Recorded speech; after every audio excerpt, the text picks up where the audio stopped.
Good morning, Earthlings. How you doing today? Hope you had a great weekend. 11 days. 11 days is our date until we get to the 21st. So let's jump into things, see what's we're having to deal with between now and then. Our solar weather, the solar wind, 309.6 kilometers per second. Planetary K-index at the moment is at a 1, could get high as a 2 in the next 24 hours. All right, we do have some coronal holes that are opening up here. So these also provide additional wind that hits the planet. Some of the solar wind comes from there. Our M-class flare possibilities, we're at a 5% chance of an M-class flare, 1% of an X-class, and the geomagnetic storm activity is low. Now these things we want to keep an eye on, these flares and such, because one of the things that, as we get into the discussion today of the Mayan calendar, that it makes reference to is the solar flare activity and an increase that may be happening around the time of the 21st. So I'll get more into that as we go along. Just something that we want to pay attention to. There's just a little notice of the solar flare that hit on the 7th. Didn't hit the Earth. Didn't come that way, but some activity is taking place. Now we move from there over to our astrology for today. All right, we're right here. So to start off with, our sun sign is Sagittarius. Sagittarius is a fire sign. It's a fire sign. Fire deals with ideas and creativity. Ideas and creativity. Sagittarius is the hunter, has the bow, shooting the bow towards a target. Truthfulness, wisdom, higher consciousness, those are some of the ideals of the Sagittarian and the Sagittarius energy. It's the archangel, represents Archangel Raphael, or Michael. In the tarot cards, the card is the card of temperance. So if you look up the card and look at it, if you deal with the cards, you'll get some ideas from there. Jupiter's planet of expansion. So these are all the different energies that we're dealing with consciously. Unconsciously today, we're right here. We're in one single sign. Over the weekend, we were in a void of course with Libra and Virgo, now Libra and Scorpio. Now we've moved completely into Scorpio. Scorpio is a water sign, and Scorpio has to deal with things coming up from the depths. Water is emotions and feelings. So we're having to deal with things that are coming up from the depths, and sometimes things from the depths, we don't always like them because we don't always know what they are. Sometimes we give them the idea or the term that they're dark energies or dark ideas because they come from the depths. But just because they come from the depths doesn't mean there's anything wrong with them other than they've been down in the depths and they're just coming to light. And when it happens, we need to deal with these energies. Okay? So this is what we're dealing with today. Our moon phase is almost back down to a new moon, 11% of the way there. And on the Mayan Oracle, we are at a one-tone day. We're at the beginning of a new wave spell. We ended the wave spell yesterday that we were on, and we've begun a new one. This is the wave spell of the warrior. So during the time of the solstice, of the 21st, we are going to be in the wave spell of the warrior. So I'd say there's a little synchronicity in that on what a warrior deals with. A warrior asks questions. A warrior is not someone who just goes out there and fights. That's not the nature of what a warrior is about. A warrior needs to ask questions and use his sense to be able to get through situations. Because eventually, a warrior is going to come across someone bigger and stronger. And if your only means of dealing and being a warrior is by going out and using brute strength, well, that might not always work. You got to use your mind. So this 13-day period we're in is all about, it's a wave spell, and it's the theme of the warrior. So let's contemplate the ideas of the warrior, what the warrior is. And the first thing we're going to consider is our intelligence, questioning the intelligence of the warrior. Okay? And as a magnetic day, today's about magnetizing those ideas. One of the things we want to magnetize to ourselves is fearlessness, because there's a lot of fear out there surrounding this date and this time. But we're told by the great creator that we should not be afraid. So despite all of the challenges going on out there, we have to dig deep inside ourselves to find a way to not be afraid. And the way we do that is with love and by being the warrior. So we ask the questions that are going to help us to move forward out of that fear into the place of love. Okay?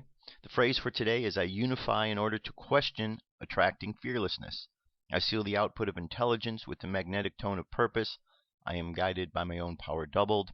And on the Gregorian calendar, it is the 10th of December, 2012. So here we are, 11 days away. 11 days away. What will these 11 days hold? You know, there's still a lot of folks out there who are saying there's nothing going to happen on December 21st. Now, that's quite hard to believe because there are so many things that are taking place, from galactic alignments to CERN running its project, you know, to the millions of people around the world who are paying attention to this date. There's a lot of people preparing for the end of the world. There's a lot of people preparing for spiritual opportunity to present itself. So there's going to be a lot of activity on that day. So for somebody to say nothing's going on, the only reason they're saying that is for a lot of folks, and I'm sure that you can, you'll agree with this. A lot of people out there, their only concept of 2012 comes from the movie 2012. So when they hear 2012, December 21st, they think of world destruction. They don't know the other side of it because that's the only thing they've been paying attention to, the doom and the gloom. And so because of that idea, that's, when someone says, I don't believe anything's going to happen, that's what they're talking about. But a lot of times people say that out of fear or out of denial, not knowing anything that's going on. So I think it's important that we keep ourselves informed, and that's what we're doing here because this is an important moment. Now, last Friday, I had a piece. I left the video available, 2012 Crossing Over. Really good movie. I hope you had a chance to watch it. A lot of great information. There's one thing in there, though, I didn't like at all. There was one gentleman in the middle, about a third into it, just showed up one time, and he came on and he said something about Jose Argüelles in a disrespectful way, and I didn't really appreciate that because he alluded to Jose Argüelles and kind of placed blame that this fear and everything going on in the world is from him. So, to the gentleman in the movie, you are absolutely incorrect, and it's absolutely irresponsible for you to have said that about Jose, because I have spent a great deal of time studying the work of this man, and what you said about him is absolutely inaccurate, and you're spreading falsehood. So I thought that what I'm going to play on the show today is Jose Argüelles, information about him, who he was, what he was about. Everything I've ever studied about Jose, he talked about time, Mayan time science. He talked about the solar flares and the challenges that we would face, but he isn't a guy who came out and said 2012 is the end of the world and everybody prepare to leave. That wasn't his trip. That's not what he was saying. So for all of those out there who have misunderstood what Jose is about and have misunderstood what he was trying to say, I'm going to play some information about him so you can hear in his own words and maybe have a different understanding about where he was coming from. Because like the guy in that video said, Jose is not somebody who was giving us misinformation. He was bringing us real information, talking about something very significant and important.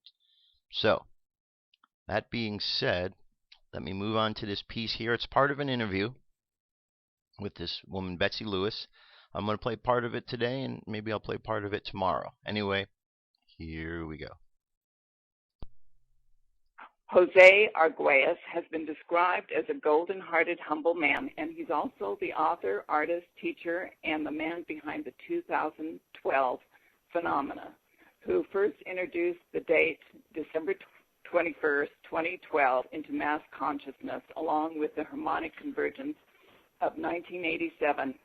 He also gained notoriety with his book, The Mayan Factor, Path Beyond the Technology, the same year. He is one of the originators of the Earth Day concept and founded the Whole Earth Festival in 1970. Jose's 1989 discovery of the law of time has generated a number of fourth-dimensional tools, including the 13-moon, 28-day calendar, which is actually a synchrometer or measure of synchronicity. This calendar, one of the systems of the Mayans used, is part of the natural cycle, which Jose believes can bring about a harmonious shift in consciousness. Jose's books include The Transformative Vision, The Mayan Factor, Earth Ascending, Time and the Technosphere, and there's also a biography entitled 2012 Biography of a Time Traveler, The Journey of Jose Argüelles, which was written by Stephanie South. And I also want to let you know his websites are lawoftime.org and newsphereforum.org. That's NOOSPHERE forum.org. Welcome to the show, Jose. I wasn't sure if you were going to make it tonight. How are you? I made it okay. I wasn't sure whether you were going to make it. I know. Yeah, it's a little scary there for a minute. Yeah, well, that cybersphere can be a little testy. It can sometimes. Well, maybe it's kind of, I thought it was going to be an auspicious day. Everybody's been talking about 12/12 today, and I don't know, maybe there's something in the cosmos. Yeah, well, it is very auspicious. 12 times 12, of course, is 144, and that's a rather magical number, as we know both in the Book of Revelation and in the Mayan calendar. A cycle of 144,000 days defines one Baktun, and we're in the last Baktun of the great cycle of history with only 1,105 days to go. Wow. Well, you're such a fascinating man, and it's such an honor to have you on the show tonight from the land down under. I wanted to talk a little bit about you first, because I'm sure a lot of people don't know a lot about you, and you're just a fascinating man. But I know you hold a PhD in art history and aesthetics from the University of Chicago, and you've taught at numerous colleges, including Princeton and San Francisco Art Institute. But a lot of people don't know you're a painter. You've provided illustrations for many books as well as mural paintings at different universities. And I know you play the flute, many different types of flutes, don't you? Correct. And Correct. There's something that I guess there's also a two-string topshire which you play, which is a Siberian shaman instrument, which sounds fascinating. Right. Yeah, I got that. I visited Altai in Central Asia back in 2001, and believe it or not, they had a lot of what are called samizdat, underground copies of Mayan Factor in Russian, and some of those shamans there had gotten a hold of it, and they thought that was very resonant with their cosmology. And I was at a shaman's house by invitation, and he picked up this top show and he sang me this song. I could hear my name in it, and that was about all I could understand. And then he got done singing, and he gave me that top shore. So that's amazing. Little lick on it. I love the flute. The flute is just beautiful, and I know that you always begin your talks and your lectures with a prayer and playing the flute, which is just beautiful. I was listening to many of the shows that you've been on, and there's some YouTube shows that I was watching videos, which are just great. Yeah, we did one last year at the Day Out of Time in Byron Bay in Australia. I think you might have seen that one. Yes, absolutely. It was wonderful. I also wanted to mention that you have an identical twin brother, which a lot of people probably didn't know about. His name is Ivan Arguelles, and he's a famous poet. So that's fascinating. Yeah, he lives over in the East Bay, San Francisco East Bay area in Berkeley. Mm-hmm. Oh, great, great. Well, I wanted to talk about August 1987, which was such a historic event, and I took part of in that great event when we had a shift in time. It was a day of meditation for everyone. I think it was the 16th and 17th of Correct. 1987, August, and I was at Eagle Rock in Southern California with many, many other people, and we spent the day meditating and prayer, and I know that the timelines, the fabric of time and the tubes that run on the fabric of time were hooked into primary events. Could you talk about that a little bit and how that all came about? That was just an incredible event. Well, yeah, that was a date of destiny. I had learned about that in around 1970 or so from a Lakota Indian poet, a man named Tony Shearer, and he had gotten that date from a curandera, a female shaman down in Oaxaca. So she said, well, that's the date, August 16th and 17th. That's when the 9 hell cycles come to an end, and we open the passageway to the conclusion of the cycle. But essentially, we enter the time of prophecy then.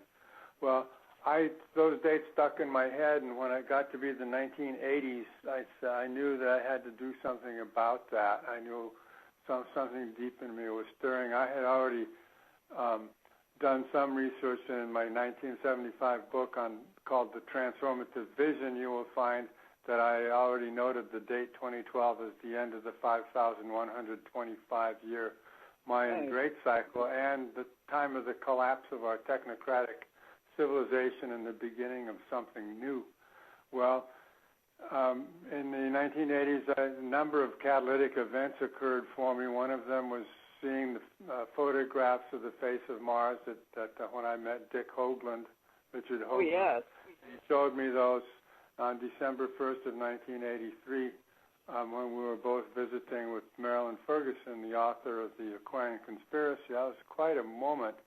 And a few days after that, I had this vision of what came to be the harmonic convergence. I saw people gathered in sacred circles around the planet, and I saw that it was like an earth surrender ceremony, that I saw that the human being had to surrender its ego to the earth. It still does. Just look at Copenhagen right now.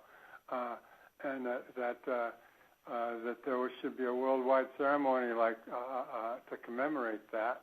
And so about a year later, the phrase harmonic convergence came to me when I was writing something called Earth Shaman.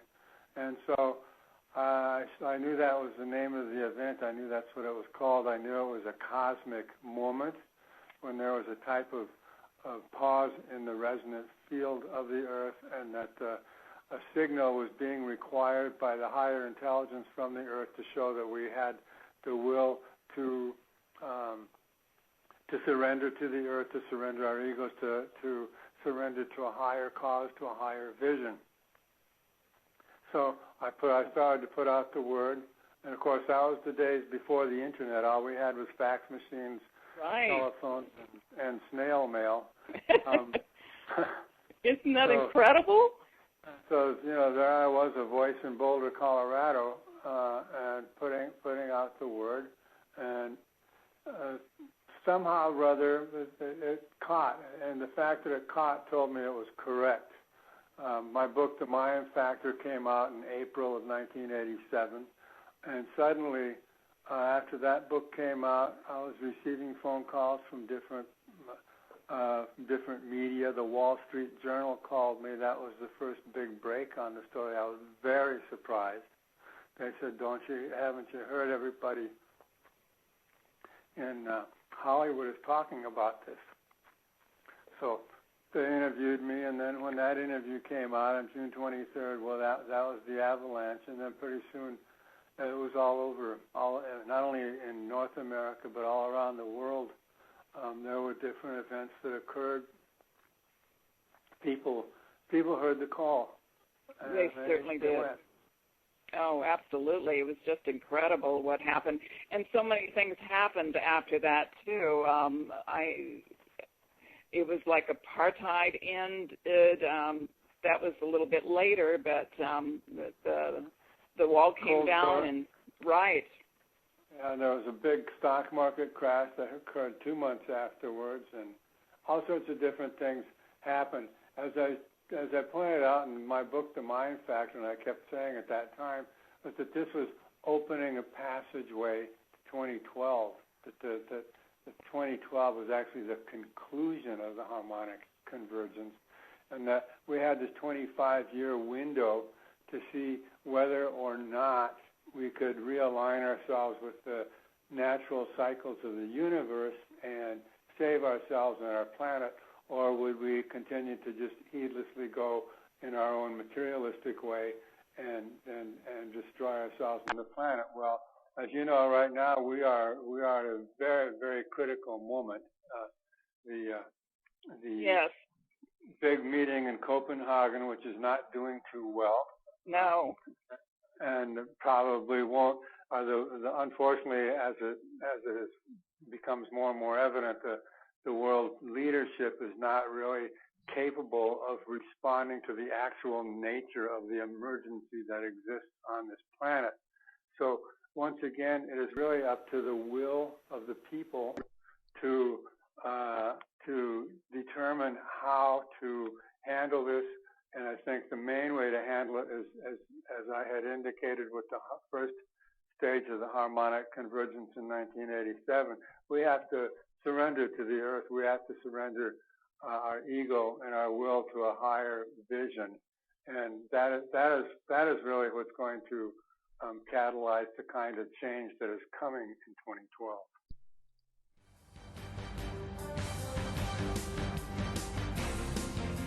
This is the UFO News with Joshua Poet. Alrighty, Dirk, thank you very much. This is the UFO News for today, and I have 5 stories. First one comes to us from France. Now, this is the mountain Pic de Bugarach, and this is the one where everyone is going to be gathering to, feeling that this is where the ships are going to land to pick them up.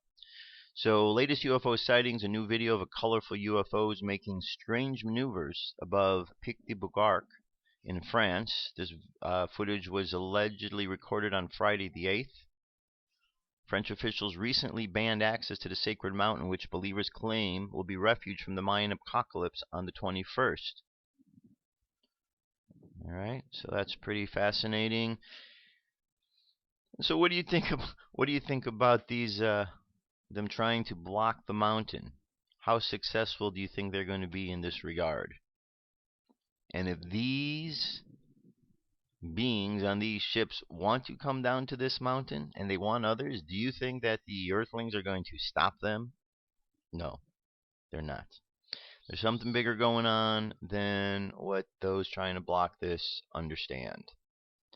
All right, moving from there, Chile on the 8th, we have witness reports. My dad tells me that something was going on outside. I take my camera, and my impression was to see those lights as they flew were so close together and formed something.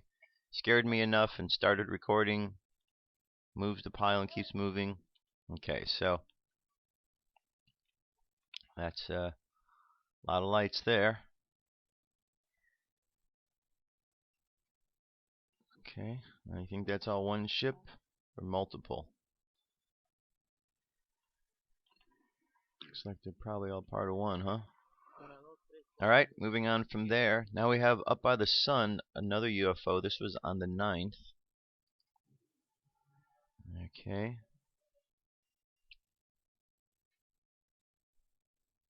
Alright, so there we go. pretty amazing that these are, people are able to capture these, and that they spend all the time that they do really watching and looking to capture these things before they are pulled out by NASA. All right. So definitely something going on up by the sun. Now, I don't remember any other time that I've seen these many UFOs by the sun. And considering that we're at a point in time where the sun happens to be one of the things that we are to pay attention to in nature, and there's all the ships by the sun, it's pretty fascinating to wonder why they are there. Okay, so it's a 4.5-minute video. Moving from there to the space station. Now, we've seen videos of ships out in the distance, but this one's a bit closer. It says the size is hard to determine due to the fact that in space an object could be very far away or much closer than you think. This could be an alien surveillance drone or a manned UFO. There we go. Look at this. This was captured. And very fascinating. That looks like one of the TIE fighters from Star Wars. But there it is, up close and in person, right by the space station. Alright, so there's the video there to check that out.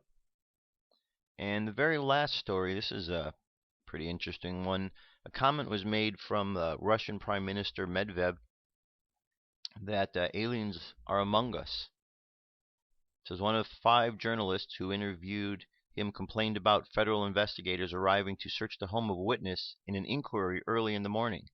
Mr. Medvedev told the journalist not to worry before stepping out of the shot, but his microphone was still switched on when he said casually, "They are just jerks, so they come at 8 in the morning. It's just their set of habits. I know many people who work in the police. They think they come in at 7 in the morning, they will get everything in the world." Another of the journalists asked whether the president is handed secret files on aliens when receiving the briefcase needed to activate Russia's nuclear arsenal. Along with the briefcase with nuclear codes, the president of the country is given a special top-secret folder. This folder in its entirety completely contains information about aliens who visit our planet, Mr. Medvedev answered playfully. Along with this, you are given a report of absolutely secret special service exercise in control of aliens of our country. Well, let's listen a bit in his own words here. Let's see what we have here. Прилетали на Землю инопланетяне, самый зеленый человечек. Значит, рассказываю вам первый и последний раз. Вместе с передачей чемодана с ядерными кодами президенту страны приносят специальную папку. На ней написано «Совершенно секретно». И она целиком и полностью посвящена пришельцам, которые посетили нашу планету. Знаете абсолютно все. Ну вот, например, прилетали на Землю инопланетяне, самый зеленый человечек. Значит, рассказываю вам первый и последний раз. Вместе с передачей чемодана с ядерными кодами президенту страны приносят специальную папку. На ней написано «Совершенно секретно». И она целиком и полностью посвящена пришельцам, которые посетили нашу планету. All right, there you have it. There's our UFO news for today. So some good stories there. Jump away for a minute. I'll be back. Don't go anywhere. What if our government was responsible for some of the greatest crimes against this nation? Would you really want to know? These are big questions, but these questions deserve answers. It's time to demand the truth. People shouldn't be afraid of their governments. Governments should be afraid of them. All right, I am back. So, I'm trying to decide what I want to do, how I want to take the show over the course of this year. What do I want to talk about? Because here we're 11 days away from a major event, a major time in our life that we need to pay attention to. If for no other reason, we look at it as a birthday. We've gone all the way around in the procession and we've come to the beginning point. So it's like a birthday. It's also, if you think of it like a Monopoly game, like we've gone all the way around the board and we've come back to go. We're getting ready to pass go. So are we going to get $200 for pass and go, or we're going to have some other surprise along the way? Whatever it is, this is a very important time. So we want to point out things that are happening in that regard, rather than just pointing out the inadequacies of the governments and the problems, because we all know those exist. But I want to see if I can kind of tie things into a bit more to what's going on and kind of the trends that are taking place. So one of the things that we've talked about is Obama being the Antichrist. And I know there's a lot of folks out there who don't know that that's a possibility, because they think that this Antichrist is going to have some sort of supernatural powers that is going to be much powerful than they say Obama is. But why does there have to be a supernatural power? Why can't the Antichrist just be somebody who is the opposite of God, the opposite of Christ, the opposite of that love that is out there? When you look at the dictatorial things that Obama is doing, he fits very much into that role. So we're told in the book of Revelation to pay attention to this time, because the Antichrist is going to be around. Someone who is going to take us away from God. That's what an Antichrist does. They take you away from God. So would you say, during the time that Obama has been in office, he has brought you closer to God or further away? Further away. He's taken God out. God is not put in with Obama. He takes him out. So there's some very important things, because we are in a time when we need to be focusing on God. Now, so here's this piece. Obama has finally begun, is now open for all to see and hear demands for a dictatorship over the former United States of America. A few days ago, Dictator-in-Chief Barack Obama laid out demands to Congress for not yet pushing the current USSA and its people over the ostensible fiscal cliff. These demands include a doubling of its campaign promise to $1.6 trillion in new taxes levied on American people, an immediate funding to Obamacare, $50 billion, and so on and so forth. Anyway, you all know the nonsense this guy is doing. So this man in office, has betrayed Americans. He's anti what he is about. Even those who are supporting him, they're going to, in the end, they're going to be really upset when they find out how they've been betrayed, because the very people that support this man so blindly are not paying attention to all of the things. And yet so many of those same individuals claim to be Christians or Catholics or some religious person that should understand the prophecies, should understand, but they turned a blind eye to it. And that's the craziness of this time. But in the book of Revelation, it talks about, in those times even God's children will be fooled. So this is what we've got. This is the situation we're in. This is the man who's in office during 2012, during the shift. This is the man, if the New World Order goes in, is in a prime position. This man fits the whole category of someone who is being deceptive to the people. So I'm moving on from here. I don't want to keep going on to him. But here's another situation we need to pay attention to. This is part of the public, the internet. The internet has been an amazing story of public ownership and people power since its inception. But right now, the open internet is facing one of the most dangerous threats yet at a UN meeting in Dubai. We can help save it if we act before the meeting closes in 5 days. The internet was born through scientists, users, innovators working together to create something run by and serving the public, subject to no central governments, and overseen by a handful of nonprofit organizations like ICANN. It's flourished, empowering everything from homegrown music to world-shaking revolutions. But this week, authoritarian regimes are pushing to snatch control from these groups and subsume the internet under the authority of a global UN treaty. Tim Berners-Lee, one of the founders of the internet, has warned that this could destroy the current model and lead to censorship and invasions of our privacy online. We've stopped government attempts to take over the internet before, and we can do it already again. Already a wave of opposition is building. If we supercharge it with a massive petition, we can empower those countries fighting this power grab. Sign the petition now to stand with ICANN and share this with everyone. So here you go. This is the link, the page. Please share this, sign the petition. United Nations is trying to regulate the internet. Again, all of this goes into prophecy that has been talked about. There is this desire from those in power to want to control. Those in power are not talking about God. They're not telling the world about the great possibility of changes in December 21st. Instead, they are imposing more and more restrictions and trying to keep people distracted from even paying attention to what's going on the 21st. I mean, schools are open on that day. Do you think schools should be open on that day? If that day is as special and as sacred as it is, don't you think that schools should be closed and kids should be home with their families? If something goes on, would you want your kid to be at school, away from the family, if something is going on that is significant? I would think so. I would think that the schools would recognize that. But the fact that they don't tells me that there's not an interest in informing the public about what's really going on. It's not a good scenario.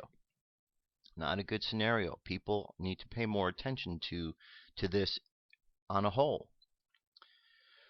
So, moving right along, this is 2-minute news. This is Suspicious Observer. His reports are always really good. So, here we go. Good morning, folks. There were no major earthquakes in the last day. Most significant was not even the highest magnitude, a 5-pointer in the South Atlantic. The winter storms continue in Europe. This helical cloud motion with the low pressure is still dragging Arctic air over the mainland, and it will continue to snow as temperatures fall even further. Pressure dictates thunderstorm watch zones from the north coast around the sides. Tonight and tomorrow's warnings fit the mold. Also going to warm up the next few days as well. Yesterday I missed the fact that they did indeed name this winter storm. Caesar was next on the list. It was easy to see this record snowfall coming across the northern Midwest. When we look at the pressure map, you see a large low but drawn out to create a whole line of convergence. 24-hour temperature delta shows just how oppositely the sides of the low draw in the air. Quickly looking at the North Pacific, got an enormous low but more north than before. There was a gamma burst last night from the constellation Aquarius. The Bartol-Muon monitor still reads higher than normal cosmic ray density. Looking at the 3-day solar wind telemetry from SOHO, you can see the weak impact taking us from quieter than quiet space weather to moderate work by our protective shield. The tiniest induction is all he let occur, and no plasma was able to penetrate. Flaring may be on the rise as the C5 just came out of our newcomers. You remember these active regions were born in front of our eyes, and they do appear ready to rock. See the dark umbra here? In that top right region, the blue and red in the center are trying to make a delta spot, damn near on the way too. The trailing spot on the left is about 24 hours behind in development. NOAA, you will need to upgrade these classifications tonight. We shouldn't see just alphas and betas when we wake up tomorrow. North of those active regions is a mid-sized coronal hole directly Earth-facing today. On the southern limb, top right, we have the largest of the thin plasma filaments, which are a constant threat for eruption, and on the left you see a larger coronal hole. Not a full quake watch, but the sun says absolute quiet is unlikely as well. Eyes open, no fear, it's 5:55 a.m. Eastern Time, and that's the news. Be safe, everyone.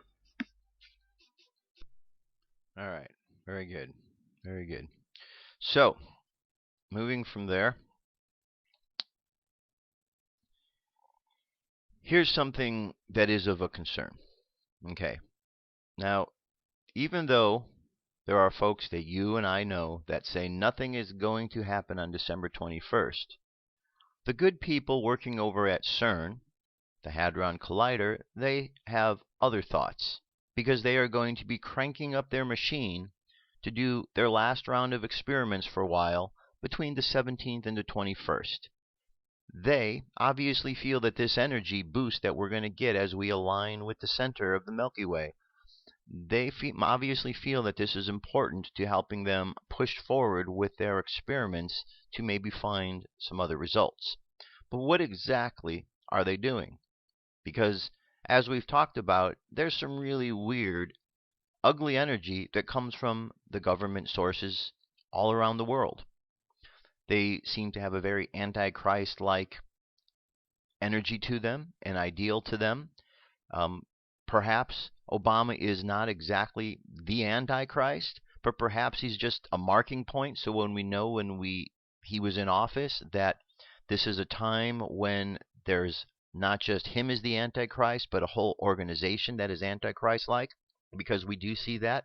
We can probably name a variety of individuals who are acting very Antichrist-like, bringing in darkness and wanting to bring in darkness.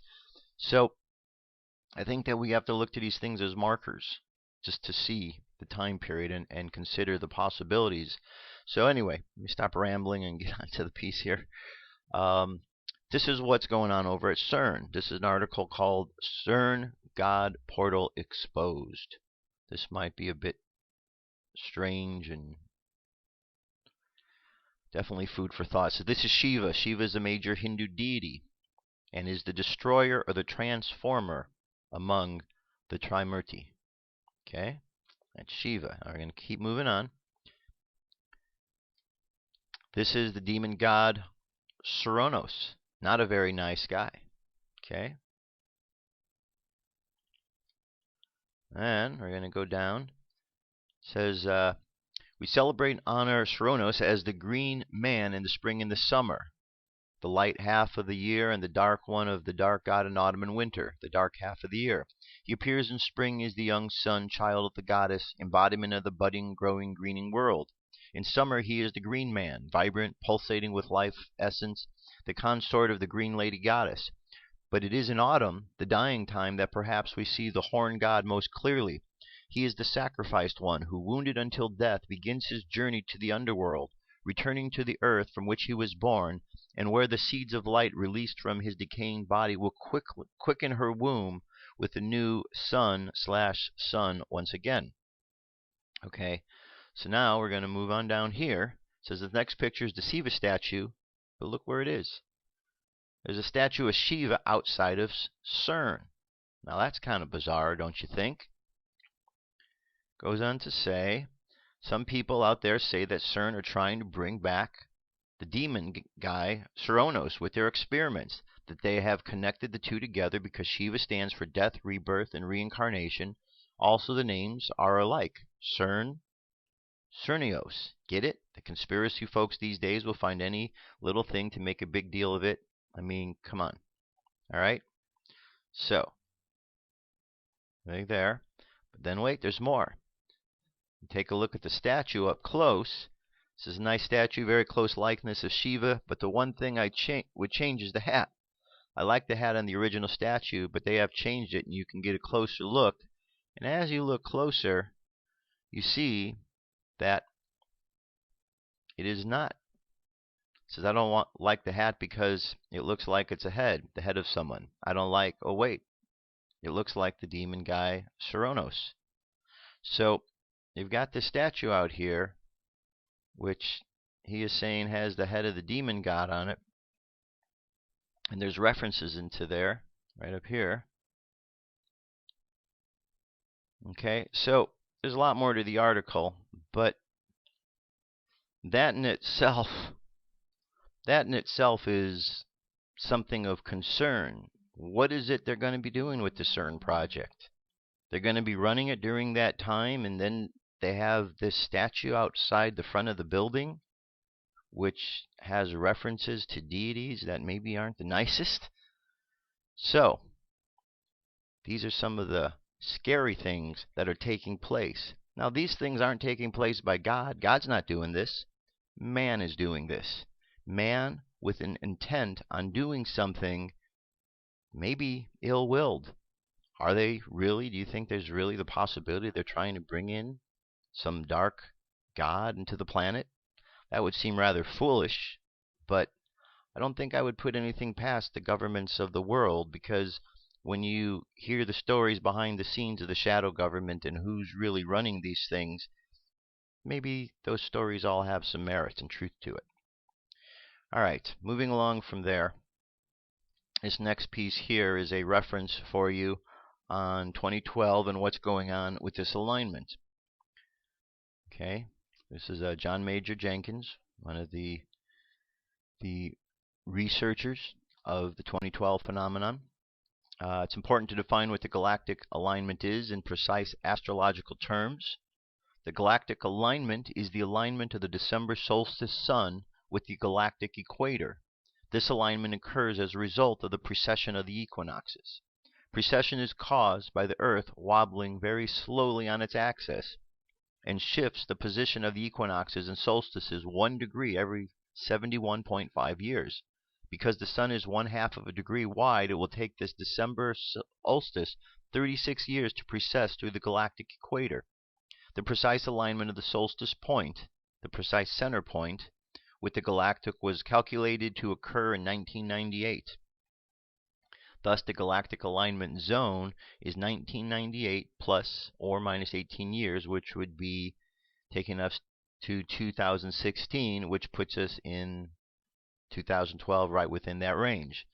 So this galactic alignment occurs once every 2,600 years, and it was what the ancient Maya, and the question is, was it what the ancient Maya were pointing to at the end of the long count calendar? So these are very, very good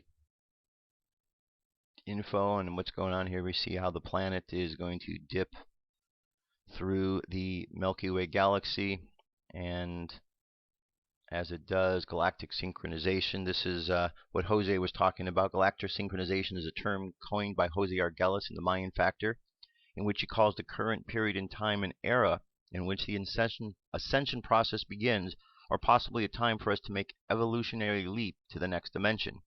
The right cycle in the Mayan cosmology is the 5th and final cycle in the 26,000-year precession of the equinoxes, except that the Mayans measured it from the winter solstice instead of the spring equinox. On 13/00/0000, the December solstice sun will be found in the band of the Milky Way. We call this an alignment between the galactic plane and the solstice meridian. This is an event that has slowly converged over a period of thousands of years and is caused by the precession of the equinoxes. The place where the December solstice sun crosses the Milky Way is precisely the location of the dark rift in the Milky Way, Ixilba, the road of the underworld, which the Mayan called the mouth of the crocodile or the jaguar toad, the crocodile tree being the Milky Way itself. All right, so this is a good reference piece for you to read. A lot of good information there. Has some links to follow. And then here's another one to use as a reference piece. This gets into a good description about the Mayan calendar. Let me go over to the top part here. There's a common belief that the calendar holds a prophecy that the world will end in 2012. I knew very little about the whole topic when I began doing the research. I like to think I had an open mind. My investigation began with mainstream archaeology and expert interpretations of the calendar, but it soon took a turn that made my hair literally stand on end. I'm now convinced that these prophecies are true. To understand what is likely to happen to Earth and its people, you will need to remain calm and try to follow the facts. It's not quite as simple as some people describe. So, through the course of this, it's a good description of the calendar and so on. But as it gets down to it talks about the sun, and this is the important part here. It says, it's ironic, or maybe not, that the Mayan calendar is often called the sunstone.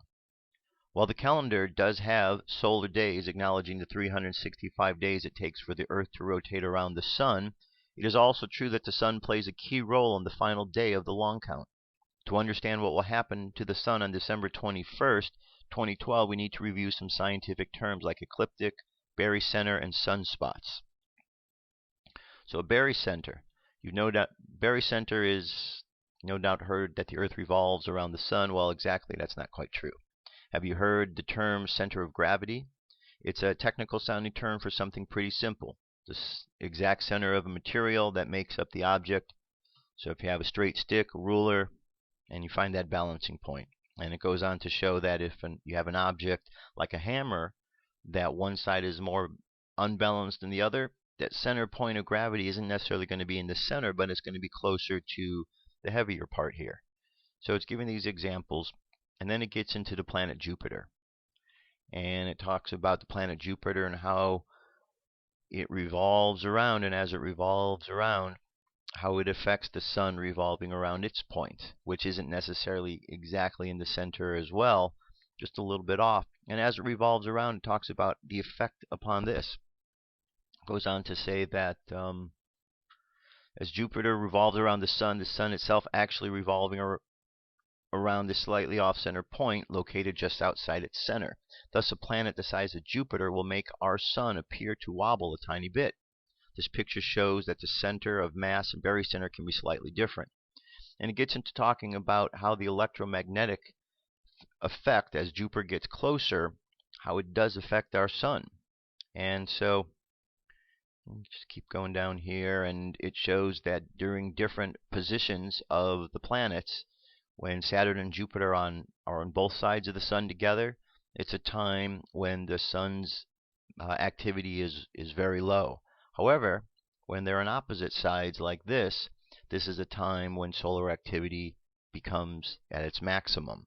And guess where it's going to be on December 21st? That's right, one on either side of the sun. So we're at a point where the planets and the stars themselves are aligning in such a way that there could be an effect to our sun, which in turn could affect the Earth. Okay? And so there's a lot to this article. I'm going to leave that for you to go over.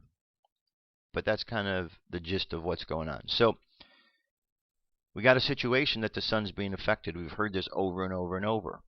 But just because the sun is being affected doesn't necessarily mean that that is a bad thing and that we down here on Earth are in some sort of major problem from that. The sun could be a portal, a doorway, and the opening could be taking us through a doorway. The sun could be a transformative tool that through the properties coming off of the sun and the energies that we are affected by could affect us consciously and to help us all evolve in other ways. So there's a lot of really positive things that can come out of this time, and it will be interesting to see because in the next 11 days we're going to understand a bit more about really what's going on with this whole process as we see things happening. All right. Now the next piece here, this is a message. It was a channeled message, and it's channeled from the White Brotherhood of Light. Now let me just throw out one comment here. White Brotherhood of Light does not refer to skin color. Somebody asked me this once before. They thought that when I was talking about the White Brotherhood that I was talking about white people only. And that's not the case. The White Brotherhood is the Brotherhood of Light. White as in light, not as in color of the skin. So everyone can be working with the Brotherhood of Light or associated or part of that. It has nothing to do with skin color. So we got to move beyond that. Skin color, that's something that earthlings down here need to get past because skin color varies quite a bit in the universe. And we need to understand that when you hear terms like the White Brotherhood, it's not referring to skin color, and if you happen to be something other than white, you should not get in some misunderstanding that this has only to do with white people. It doesn't. It has to do with everyone because it's the whiteness of the light. The whiteness of the light that helps to wash and cleanse the soul. Nothing to do with skin color. Anyway, now that I gave that little preamble, let's get on with the piece. This is the message from the White Brotherhood, and it's a channeled message. So here you go.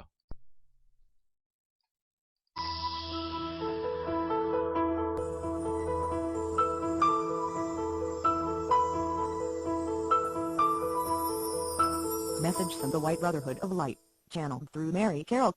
Celestial occurrences. Once again we wish to speak to you, dear ones. We are here always present with you during this time of ascension, yours and that of Gaia. The unusual events in the heavens are indeed essential to the unfolding of the divine plan. How fortunate you are to be here, aware and able to participate in these events. Your awareness and presence are greatly appreciated and so very necessary. Challenges build strength of mind, body and spirit. Without challenges of any kind you would most likely stagnate. Challenges ignite creativity and prayerful contemplation, and create opportunities for moving forward in consciousness. They foster brain cell activity, which is good for ensuring healthy and strong mental alertness. Challenges illuminate introspection and encourage patience with a new perspective. Refrain from being reactionary, as that would prevent the learning and growing possibilities within the framework of the challenge. Although it may not seem so at first, challenges are gifts of choice where you may shift your reality and beliefs into more self-sustaining positions. This present time is a period for changes and repositioning of your life's perspective and even of your life's calling. Be awake to the energies and to what is actually transpiring. Be aware and open to receiving and accept both minor and major shifts of all kinds. Be aware of your dream time and your fated states in order to discern the messages, mostly symbolic and often geometrical and some seemingly realistic although strange. There are messages here for you and some are brain puzzles helping you to rebalance and recalibrate your energy throughout the shifting waves. It is important to step outside of the challenge and view it from an impersonal point of view. It may look very different and open solutions not thought of before. We send our highest blessing to you, dear ones. We are the White Brotherhood of Light, your guides and protectors. Monday, December 4, 2012. Beloved ones, as the world spins on in fast rotations, everything is gradually coming to a point of peaceful resolution and calmness. This is difficult for you to imagine as your days seem to be crammed with infinite things to accomplish and seemingly less and less time to fit it all into the time frame available. It is a matter of sifting and sorting, that which is important and that which can be left until another day. Do not stress yourselves unnecessarily and take it easy. Rome was not built in a day, and as long as you hold and keep the peace within, that is your main objective. Blessings galore surround you all at this time, and the heavenly host watches as you move closer toward your goal and that which lies beyond. Keep your hearts open and the love flowing, give support and assistance to others when needed, and make this a time of giving and receiving more love than ever before. We hold you all in our infinite embrace and support you in this time where two vortexes of energy are coming closer to one another and will eventually come to a still point, to rest for a moment before starting the new cycle. The Great White Brotherhood of Light, a channel through Michelle Dahl. Website, islandoflight.com. Maybe lower. Okay, very good. So that was a good message. Very good message. So let's get into our meditation. And what I'd like to focus on is focus on getting rid of fear, because this is very important. As you have heard, there are so many different stories about 2012. And the term doomsday is a term that is thrown around out there so easily. And it seems to be the thing that's talked about more than the possibilities of what can happen through this time. Yet, the real information that comes from the Mayans and the Egyptians and the Hopis and all of those ancestors who left behind information was that this is a very important time in our spiritual evolution, not a time to be afraid. So what we're going to have to do is we really need to work to stay in that place of love. No matter what the concerns are out there, we have to do our best to not be afraid. And that may be a challenge, because we may see things in the sky and we may have experiences that are beyond what we normally have and deal with. But we have to do our best to not be afraid, to stand in that place of love. And if we can do that, I totally believe that we will find ourselves in a really good place, and we will really learn and grow tremendously from that moment. Because fear has been the thing that's kept us down. Fear is the thing that we're dealing with right now. Fear is the thing we need to detach from, because most people on this planet aren't into war and aren't into all of the things that create the fears in the world. So we need to stand in that. So let's focus on that when we do this meditation here. Let's focus on love, and let's dissipate the fear, not only for ourselves, but to help others. Because there's going to be a lot of people that are going to need help to get past the fears. So they're going to rely on those who understand what is going on. And those of you who are listening because you will be able to be in a position to help others. So I want you to imagine, first and foremost, that all of your chakras are activated. From the bottom of the spine up, red, orange, yellow, green, blue, violet, and indigo. Feel the connection to the universe. Feel the energy coursing through you, and imagine the multicolored light from all of the colored chakras. And then allow that energy, after it fills your body, just to overflow. And as this energy overflows, imagine it filling your room, Fill the room that you're in with light.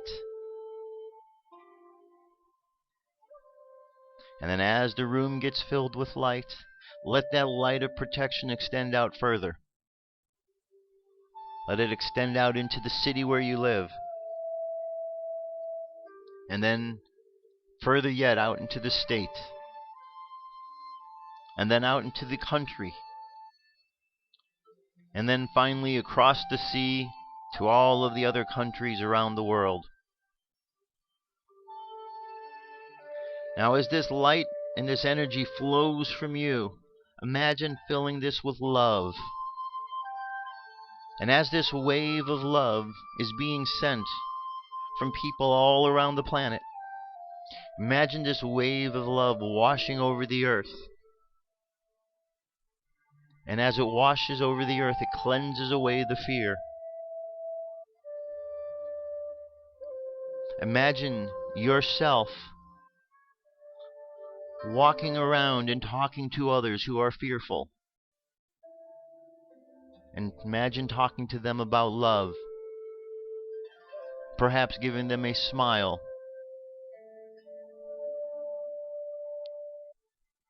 Perhaps saying something to them. Or maybe a touch. But as you imagine that you are sending this love to them, fear dissipates from them. And then you help somebody else. And the ones that you help go out and in turn help others. And pretty soon, the entire world is helping each other get past the fear.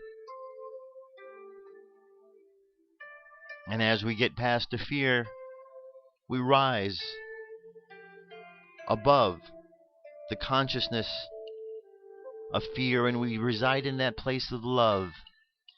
And in that place of love, we feel the Creator smiling down upon us. And in this place of love, we feel the earth, Mother Earth, smiling at us.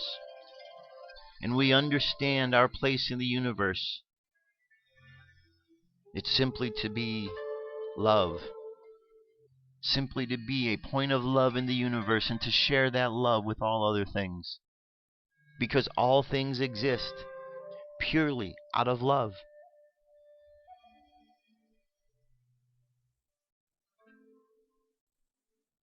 And let's imagine moving closer 10 days, 9 days, 8 days, 7 days, 6 days, 5, 4, 3, 2, 1. Let's imagine us all the way. December 21st. And let's fill that moment with love. Fill that day with love. So no matter what goes on, people feel the spirit of love. And that love will override any fears that people have. And in the presence of love, the experience the planet will have will be much greater. So as we hold this idea in our heart and in our mind, let our unconscious mind continue to send out this love and find ways to send out love. And while we're doing that, let us bring our conscious mind back to attention, back to the present moment. 3, coming back to the present moment filled with confidence. 2, coming back to the present moment filled with faith. And 1, coming back to the present moment happy, healthy, and whole. Happy, healthy, and whole. All right, there you go. We've made it through another show. Thank you for being here. This was my 800th show, so I've hit a new milestone. Moving on forward. So thanks again for listening. The only reason I'm doing this show is because you keep listening, and it's a team effort. So thank you very much, and you keep showing up, and I'll keep showing up. All right. I'll be back tomorrow with more news and information. There is one thing I'd like to ask your help on before I go. I want to set up a page at the website where I have a listing of places where they are doing live web streams of the various 2012 events. So if you know of any that are going on, go ahead and send me the link. You can send it to the YouTube, or you can send it to firstcontactradio@yahoo.com. Send me that information, and I'm going to be adding that into a page this week so that we can really stay on top of what's going on, because I know that they're going to be doing live streams all around the world. So let's see if we can find all the links that we can on that. I'll organize them all together, and we'll have a place so we can really pay attention to what's taking place around the world. All right? Thank you very much. I will talk to you soon. I'm out of here. Peace.